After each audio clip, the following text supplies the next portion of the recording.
آج 26 نومبر ہے۔ گزشتہ سال اسی روز تحریک انصاف کی طرف سے عمران خان کی رہائی کے لیے ڈی چوک میں بہت بڑے احتجاج کا اہتمام کیا گیا تھا۔ پی ٹی آئی کے مطابق وہاں پہ پولیس کی طرف سے یا پھر سیکورٹی فورسز کی طرف سے ان پر فائرنگ کی گئی۔ ان کا الزام یہ ہے کہ ہمارے لوگوں کو سیدھی گولیاں ماری گئیں، 14 لوگ شہید ہو گئے۔ آج اس واقعے کو 1 سال مکمل ہو گیا ہے۔ لگتا تھا کہ تحریک انصاف کی طرف سے آج بھرپور احتجاج کیا جائے گا، لیکن تحریک انصاف کی طرف سے کہیں بھی پورے پاکستان میں احتجاج نظر نہیں آیا۔ گویا تحریک انصاف کی طرف سے اگر کوئی مظاہرہ کیا گیا ہے، اگر کوئی احتجاج کیا گیا ہے تو وہ چپکے سے کیا گیا ہے تاکہ کسی کو پتہ نہ چلے، بلکہ یوں کہنا چاہیے کہ انہوں نے اپنے دل ہی میں احتجاج کر لیا ہے۔ تو باقی ان کے سہیل آفریدی کی طرف سے پشاور میں ایک بڑے جلسے کا اہتمام کیا گیا۔ اس جلسے کے بارے میں بھی رات تک خبریں آ جائیں گی، لیکن آج دن بھر میں کوئی بھی تحریک انصاف کی طرف سے ایسا ایونٹ نہیں ہوا جس کو کہا جا سکے کہ ان لوگوں کی طرف سے گزشتہ سال جو کچھ ان کے ساتھ ہوا تھا، ان کے کہنے کے مطابق جو ان پر ظلم کیا گیا تھا، جو ستم ڈھایا گیا تھا، کہیں بھی اس پر احتجاج آج نظر نہیں آیا۔ عمران خان کی رہائی کے لیے بہرحال تحریک انصاف کی طرف سے کئی مرتبہ کہا گیا ہے کہ ان کی رہائی کے لیے ہم اس طرح کر دیں گے، اس طرح کر دیں گے، جیل میں داخل ہو جائیں گے، جیل کو توڑ دیں گے، وہاں پہ احتجاج کریں گے، سارا کچھ ان کی طرف سے کہا گیا ہے، لیکن عملی طور پر عمران خان آج بھی گرفتار ہے، آج بھی جیل میں ہے۔ میاں نواز شریف صاحب بھی میدان میں نکلے ہیں، وہ کسی میدان جنگ میں نہیں نکلے، بلکہ کئی دنوں سے میاں نواز شریف صاحب خاموش تھے۔ ووٹ ڈالنے کے لیے گئے تھے، بڑی ناموشی کے ساتھ وہاں پہ بیٹھے ہوئے تھے، ووٹ ڈالا اور پھر وہاں سے چلے گئے۔ 27ویں آئینی ترمیم میں انہوں نے ووٹ دیا تھا۔ اس کے بعد میاں نواز شریف صاحب پاکستان سے باہر گئے، پاکستان میں آئے اور خاموشی سے بیٹھے ہوئے تھے۔ آج انہوں نے ان تمام لوگوں کو بلایا ہے جنہوں نے 23 نومبر کے الیکشن میں میدان مارا ہے۔ میدان جس طرح سے مسلم لیگ نون کی طرف سے مارا گیا وہ پوری دنیا کے سامنے ہے، پاکستانیوں کے سامنے ہے۔ میاں نواز شریف صاحب ان لوگوں کے ساتھ ملتے ہیں، 12 لوگ ان کے موجود تھے، 13واں وہاں پہ نہیں تھا، کیونکہ 13واں پیپلز پارٹی کا جیتا ہوا امیدوار ہے، اس کو میاں نواز شریف صاحب کے چرنوں میں بیٹھنے کی یا چرن چھونے کی کوئی ضرورت نہیں تھی۔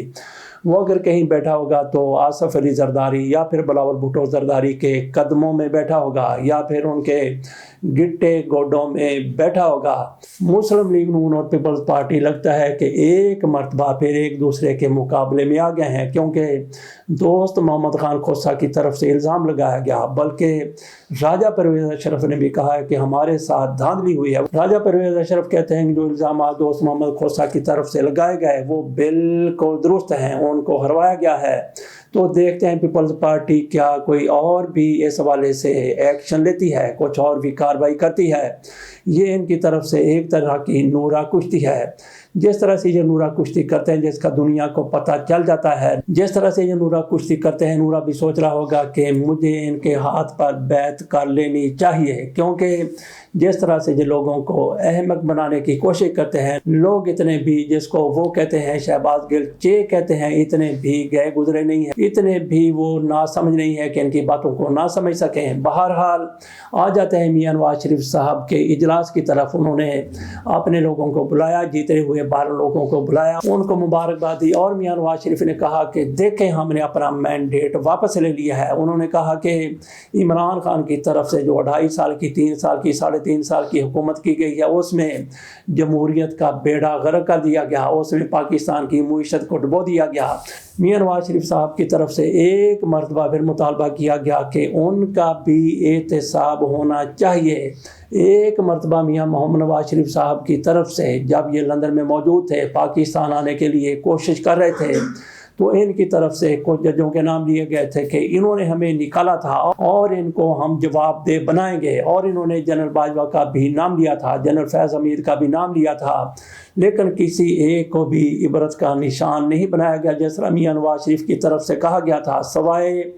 جناب فیض حمید صاحب سے، وہ بھی میاں نواز شریف صاحب کے شاید کہنے پر ایسا نہیں کیا گیا، لیکن میاں نواز شریف کی طرف سے کہا گیا جو لوگ عمران خان کو لے کے آئے ان کا بھی احتساب ہونا چاہیے۔ تو میاں نواز شریف صاحب کیا ایک مرتبہ پھر ان لوگوں کے نام دہرائیں گے جن کا انہوں نے نام لیا تھا، جو میاں نواز شریف کو ان کے کہنے کے مطابق عمران خان کو لے کے اور میاں نواز شریف صاحب کو نکالا تھا؟ تو ناظرین سوال ہی پیدا نہیں ہوتا کہ میاں نواز شریف صاحب ایسا کوئی بھی اقدام کریں۔ تو باقی شہباز شریف صاحب پاکستان میں کم رہتے ہیں، وہ اچانک سے پتہ چلا کہ بحرین جا نکلے ہیں، وہاں پہ منامہ میں ان کا ایک بھرپور استقبال کیا گیا، ٹی وی پر یہی خبریں چل رہی ہیں۔ میاں نواز شریف صاحب بھی بیرونی دورے کیا کرتے تھے، لیکن اتنے زیادہ نہیں جتنے زیادہ میاں شہباز شریف صاحب کرتے ہیں اور جتنے زیادہ آصف علی زرداری صاحب کرتے ہیں۔ آصف علی زرداری صاحب ایک مرتبہ پھر پاکستان سے باہر ہیں، تو یہاں پہ یوسف رضا گیلانی صاحب ان کی جگہ پر قائم مقام صدر بنے ہوئے ہیں۔ بات ہم کر رہے تھے شہباز شریف صاحب کی، وہ پاکستان میں کم اور بیرونی دنیا کے دوروں پر زیادہ رہتے ہیں۔ ساحر شمشاد مرزا کو ان کا آخری پروٹوکول بھی دے دیا گیا، ان کے آنر میں الوداعی گارڈ آف آنر پیش کر دیا گیا، اور کل 5 بجے کے بعد سے وہ جس طرح سے جوائنٹ سروسز کے چیف تھے وہ چیف نہیں رہیں گے، اور ان کی جگہ پر تو نہیں بلکہ یہ عہدہ ختم ہو گیا، وہ بھی گھر چلے گئے، وہ ریٹائر ہو گئے، اور ان کا عہدہ بھی جوائنٹ سروسز کے چیف کا مستقل طور پر ختم کر دیا گیا ہے۔ تو کل 5 بجے کے بعد سے جناب عاصم منیر صاحب فیلڈ مارشل پاکستان،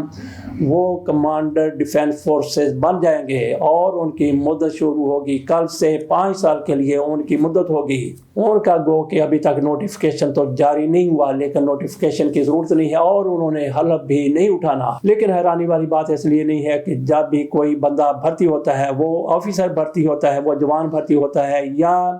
کسی بھی عہدے پر بھرتی ہوتا ہے، وہ پہلے روز ہی حلف دے دیتا ہے، حلف اٹھا لیتا ہے، اس کے بعد پھر اس کو کسی بھی عہدے کے لیے حلف کی ضرورت نہیں ہوتی۔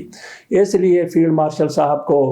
کمانڈر ڈیفینس فورسز بننے کے لیے کسی حلف کی ضرورت نہیں ہے۔ کل سے وہ اپنا چارج سنبھال لیں گے اور اپنے نائبین بھی مقرر کریں گے۔ ان میں ایک تو vice chief of army staff ہوگا، deputy chief of army staff ہوگا، دیگر بھی عہدے ہوں گے،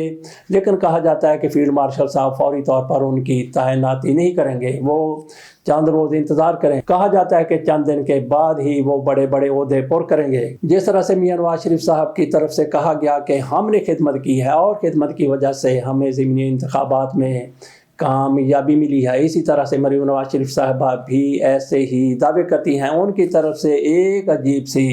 منطق پیش کی گئی ہے۔ انہوں نے کہا کہ لوگ ہمیں کہتے تھے، یہ ہمیں کہتے تھے پی ٹی آئی والے کہ یہ موروثی سیاستدان ہیں، اور یہ دیکھ لیں کہ انتخابات میں کسی کی بہن نے حصہ لیا، کسی کے بھائی نے حصہ لیا، کسی کے بیٹے نے حصہ لیا، کسی کی بیٹی نے حصہ لیا، سارے رشتہ داروں نے حصہ لیا۔ ساتھ ہی ان کی طرف سے کہا گیا کہ یہ کہتے تھے، عمران خان کی پارٹی کہتی تھی کہ ہماری بہت زیادہ تصویریں لگائی جاتی ہیں، اور ان کی بھی تصویریں کیا کوئی کم لگائی جاتی تھی؟ آج بھی عمران خان کی تصویریں یہ لوگ لیے پھرتے ہیں۔ اس سے کیا مریم نواز شریف صاحبہ یہ اعتراف کر رہی ہیں کہ جو کچھ عمران خان کی طرف سے یا ان کی پارٹی کی طرف سے ان کی حکومت کے دوران کیا جاتا رہا وہ غلط تھا، تو وہ ہم بھی کر رہے ہیں؟ اگر ہم غلط کر رہے ہیں تو انہوں نے بھی تو ایسا ہی کیا تھا۔ باقی ان کی طرف سے یہ کہنا کہ تصویریں ان کی بھی لگتی تھیں، ان کی تصویریں آج بھی لگتی ہیں، عمران خان کی تصویریں آج بھی لگتی ہیں، لیکن وہ لوگ اپنے خرچے پر لگاتے ہیں، آپ حکومت کے خرچے پر تصویریں لگاتی ہیں، بینر لگاتی ہیں، اسی وجہ سے آپ پر اور شہباز شریف صاحب پر تنقید ہوتی ہے۔ تو رانا ثناء اللہ کی طرف سے کہا گیا ہے کہ 28ویں ترمیم بجٹ سے پہلے آ جائے گی، تو کیا بجٹ ان کے نصیب میں ہوگا؟ کیا